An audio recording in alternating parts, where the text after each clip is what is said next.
Graça e paz, queridos irmãos. Esse é o canal Discipulando pela Bíblia. Eu sou o pastor Bruno Pinho e eu estou aqui com muita honra, alegria em poder compartilhar mais uma porção da palavra de Deus ao seu coração. Você que já conhece meu canal já sabe que isso aqui é tudo muito simples. É apenas um celular, uma mesa e um pão, a qual a gente tem o prazer de compartilhar com o seu coração. Ok, querido? Se você é novo no canal e se você achar que é relevante o conteúdo, aquilo que a gente abordou, por favor, ao final dê o seu like, faça seu comentário, tire sua dúvida, escreva lá que eu vou responder no comentário desse vídeo. E também siga o canal, porque nós estamos no projeto de desafio de leitura bíblica diária. De janeiro a dezembro, de Gênesis a Apocalipse, nós estaremos lendo a Bíblia. Então eu quero ajudar você a entrar nesse desafio e fazer das porções da palavra de Deus algo habitual, algo que gere uma cultura no teu coração de estar sempre lendo a palavra de Deus. Isso transforma vidas, querido. A palavra de Deus é vida e Ele quer que a vida dele habite em você, ok? Dadas essas introduções, para hoje nós temos uma porção de 3 capítulos, uma porção muito extensa. Vou tentar ser o mais dinâmico possível para que a gente possa ser bem extensivo em tudo aquilo que o Senhor deixou de porção nos capítulos de hoje, ok? Capítulo 11, queridos, aqui é o começo da derrocada, né? Capítulo 11 é o registro do início da desconexão entre o povo de Israel e Deus, né? Entre Deus e o seu povo.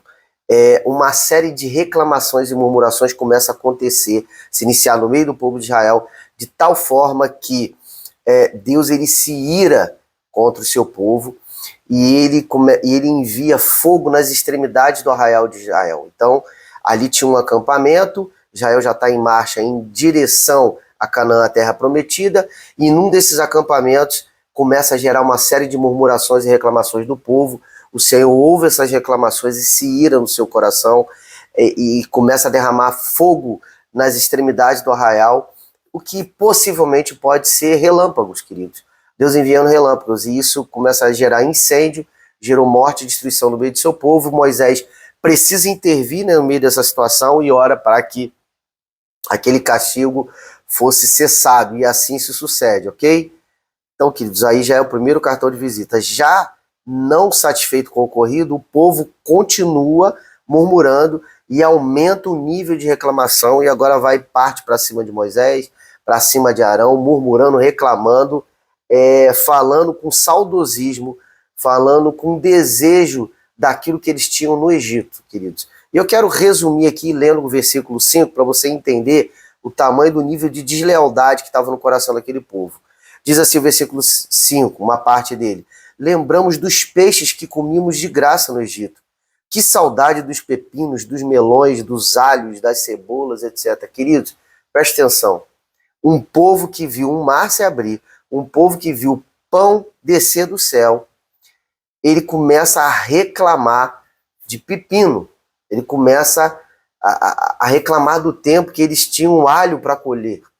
Entende o tamanho da deslealdade, da ingratidão desse povo com relação ao Senhor? E assim, a partir do momento que Arão, Moisés, começa a ouvir esse tipo de murmuração, Moisés ele vai direto consultar o Senhor e ver o que o Senhor tinha para aquela agenda. Só que quando Moisés ele vai consultar o Senhor, ele começa também, debaixo de um cenário de esgotamento emocional, ele começa a questionar a Deus: Senhor, será que eu sou babá desse povo e tenho que carregar eles sempre no braço? Então Moisés ele começa a apontar para um cenário de maturidade, um reconhecimento de maturidade no meio do povo. E Moisés ele fala: Senhor, eu não suporto mais. Moisés chega a pedir a morte. Olha o nível do esgotamento que estava ali Moisés, queridos, porque isso daí aponta para uma situação. Você cuidar de alguém que precisa, inspira cuidados e não tem condições de caminhar, de se autossustentar, é algo trabalhoso? Mas é prazeroso no sentido de que nós estamos, vamos dizer assim, dando suporte a quem não tem condições de se mover sozinho. Agora, queridos, quando a gente fica constantemente sustentando, suportando, empurrando na caminhada, pessoas que têm totais condições de caminhar com suas próprias forças, ou seja, basta apenas andar debaixo de fidelidade, gratidão, que tem condições de avançar o povo, isso traz um cenário de esgotamento para quem está tendo que sustentar o povo. Moisés ali está pedindo socorro. E aí a solução, Deus ele fala, eu vou levantar então 70 anciãos para te auxiliar nessa empreitada, Moisés, na empreitada de conduzir o povo. E o Senhor, ele imparte o Espírito que estava sobre Moisés, sobre os 70, eles começam a profetizar, mas até uma parte ali um pouco enigmática, que no final diz que aquilo que os 70 se levantaram para profetizar, para declarar, para dar direção, diz que isso não voltou mais a acontecer no meio do arraial. Então, assim, foi algo pontual para aquele momento, mas não foi uma solução definitiva para esse esgotamento que Moisés tinha sobre seus ombros, ok? E aí, debaixo daquele cenário, o povo reclamando, a gente não come mais carne, a gente não tem carne. Então Deus declara a Moisés, para anunciar ao povo que ele enviaria tanta carne, a carne que eles desejavam, ao ponto de que essa carne eles iam comer, sair pelas narinas, de tanta carne que o Senhor iria enviar. E Deus realmente estava dentro daquele cenário ali, queridos, dá para interpretar que Deus estava extremamente furioso com o comportamento de Israel. Bom, enfim, e Deus, ele envia um vento, ele traz as codornizes, né, uma espécie de pássaro, e sobrevoando o arraial, eles caem, enfim, tantas aves ali que vai juntando montões e montões, ok? Porém, isso acabou muito mal para o povo desejava comer carne, o povo estava murmurando, só que logo em seguida Deus envia uma espécie de pandemia, uma peste sobre o povo, e muitos acabam morrendo debaixo daquele cenário. Aquela terra acabou sendo batizada, queridos, com esse nome, grava esse nome, Kibroth Hattaavah. Esse nome aí, complexo, né, exuberante, né, na nossa linguagem, tem o significado de os sepulcros da cobiça. Olha que desfecho triste e sombrio para aquele povo murmurador e que se move debaixo de ingratidão. Então fica, queridos, esse recado. Precisamos reconhecer as obras de Deus na nossa vida, se mover por gratidão, por lealdade, e não ficar reclamando, murmurando por qualquer tipo de coisa. Isso não deu certo na minha vida, isso aqui não está caminhando. Queridos, vamos ter mais temor a Deus. Deus não se agrada, Deus não ouve murmuração, Deus ouve orações, ok? Então guarde isso no teu espírito. No capítulo 12, os conflitos entre o povo e o Senhor continuam. Só que agora, vamos dizer assim, os holofotes são dados de uma forma mais micro. Por quê? Porque aqui houve um problema envolvendo Moisés e seus dois irmãos, Miriam e Arão.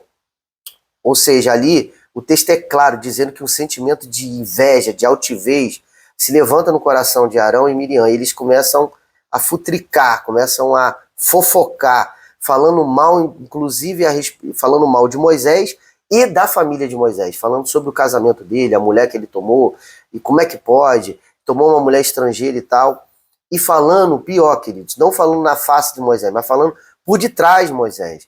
Deus, ele se acende a ira contra Arão e Miriam, chama os três até a porta da tenda do encontro, mais especificamente manda Arão e Miriam entrar, e ali o Senhor rasga o verbo dizendo que aquilo ali era muita deslealdade praticada pelos irmãos com relação a Moisés, e Deus tomou as dores de Moisés, né? E como consequência, ele permite que uma lepra viesse sobre Miriam, e aquele cenário assustador, Arão entra em desespero, Moisés vê aquele cenário, só que Moisés ele entra numa situação de interceder por sua irmã e pede para que o Senhor a perdoasse e a curasse. E logo em seguida, né, o Senhor diz que vai curar Miriam, mas que para que ela ficasse separada pelo menos uma semana fora do arraial. Queridos, isso daí aponta para um princípio espiritual nesse episódio envolvendo Moisés, Arão, Miriam, muito importante, que é o quê? Que Deus abomina a fofoca, a intriga, ainda mais quando isso for fomentado a partir de um coração cheio de inveja. Deus não se agrada desse cenário, Deus ele repreende esse tipo de cenário. Então que o Senhor ele coloque no nosso espírito um vigia nos nossos lábios, nos nossos olhos, para que a gente não se mova num sentimento faccioso, de intriga, de fofoca, ok, querido? Então guarde seu coração com relação a isso, porque essa história não acabou bem para aqueles que entraram nesse lugar, que é Miriam e Arão. E entrando para o capítulo 13, que é o final da nossa porção de hoje, o Senhor ele vem e pede para que Moisés envie espiões, um de cada das 12 tribos, para quê? Para espiar a terra de Canaã. Para quê? Para levantar informações do tipo de terra, do tipo de fruto que tem no lugar, solo, vegetação, o tipo de povos e exércitos que estão constituídos dentro ali de Canaã, e também a forma como as cidades estão dispostas, se elas estão fortificadas, se é murada, se é de forma de arraial, enfim. Ali, o Senhor ele dá uma estratégia para que Moisés comece a levantar um planejamento de guerra para a invasão de Israel, para tomar a terra prometida. Então, ali ele envia os 12, 40 dias demora esse processo. Eles vão, 40 dias depois eles retornam, trazendo fruto e trazendo o quê? Um relatório, um relato de tudo aquilo que eles viram. Sendo que 10 desses 12 espias descrevem um cenário altamente pessimista com relação a entrar e conquistar aquela cidade, baseado que na quantidade numerosa de exército, na estatura dos homens, que eram homens gigantes, e também porque existiam uma série de cidades fortificadas, muradas, né, e de difícil acesso. Então, eles vêm relatando e trazem um cenário completamente negativo. Porém, Caleb, um dos 12 espias, juntamente com Josué, né, e Caleb da tribo de Judá, Josué da tribo de Efraim, levantam a sua voz confrontando aquele cenário de pessimismo. Tá? E aí, eu queria relatar a porção da palavra que Caleb ele toma e ele quer declarar sobre o povo ali, sobre o arraial de Israel. Caleb levanta a voz e diz o seguinte, ó, vamos subir agora e vamos tomar posse da terra, porque nós somos perfeitamente capazes de fazer isso. Então, queridos, diante de um cenário de isolação, de pessimismo, Caleb se levanta com uma voz de fé e de confiança. Ok? O espírito de Caleb era diferente, diz a palavra do Senhor. Então, queridos, eu quero deixar essa reflexão para fechamento desse vídeo, é de que essa é a expectativa do Espírito Santo ao seu e ao meu respeito. Que é o quê? Que nós possamos nos movimentar, independente de cenário, de circunstância desfavorável, que a gente possa se movimentar acreditando que já foi depositado em nós uma capacidade sobrenatural de conquistar aquilo que o Senhor já nos prometeu. Então o Senhor ele tem uma expectativa para o nosso coração, de que nós tenhamos um espírito diferente. Olhar não de forma natural, mas olhar de forma sobrenatural para cenários, vamos dizer assim, que o mundo vai dizer de pessimismo, ok? Estão dizendo que 2025 vai ser o caos? Então, isso é uma visão natural. Mas eu creio que, para aqueles que andam segundo o Espírito de Deus, eles podem ter a capacidade sobrenatural de sobrepor sobre um cenário difícil e caótico, ok? Gostou desse vídeo? Se você gostou, por favor aí, dê o seu like, comente, siga o canal e compartilha para que mais pessoas possam ter acessos e serem desafiadas a entrar no propósito diário da leitura da Palavra de Deus, ok? Até aqui eu deixo a graça e a paz do Senhor Jesus e eu quero dizer para você que amanhã teremos muito mais. Shalom!